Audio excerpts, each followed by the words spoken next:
Hi viewers, welcome to filmy beat. నేను మీ అనుష. హరిహర వీరమల్లు టికెట్ల రేట్లు పెంచుకునేందుకు 2 తెలుగు రాష్ట్రాల ప్రభుత్వాలు అనుమతి ఇవ్వడంపై నిర్మాతతో పాటు పవన్ ఫ్యాన్స్ హర్షం వ్యక్తం చేస్తున్నారు.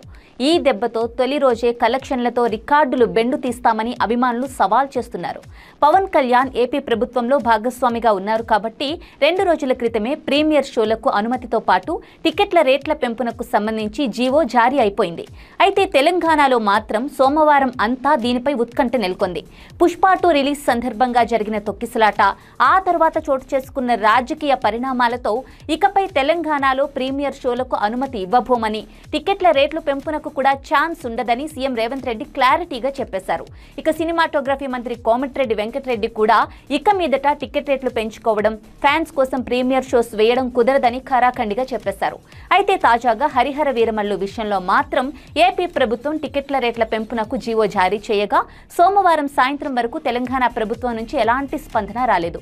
దీంతో పవన్ సినిమాకి రేవంత్ రెడ్డి సర్కార్ షాక్ ఇవ్వబోతోందని ప్రచారం జరిగింది.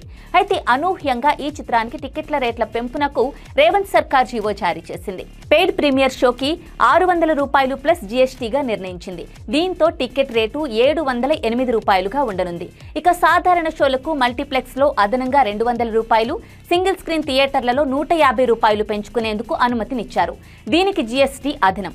పెరిగిన రేట్లతో తెలంగాణలో టికెట్ ధరలు మల్టీప్లెక్స్ లో ₹531, సింగిల్ థియేటర్లలో ₹354 ఉండనుంది. ఇక హరిహర వీరమల్లుపై తెలంగాణ ప్రభుత్వం ఇలాంటి నిర్ణయం తీసుకోవడానికి తెర వెనుక పెద్ద తతంగమే నడిచినట్లు తెలుస్తోంది.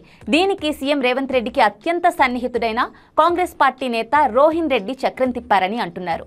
నిర్మాత ఏఎం రత్నం రిక్వెస్ట్ మేరకు సీఎం రేవంత్ రెడ్డిని, సినిమాటోగ్రఫీ మంత్రి కోమటిరెడ్డి వెంకటరెడ్డిని రోహిన్ రెడ్డి ఒప్పించారట.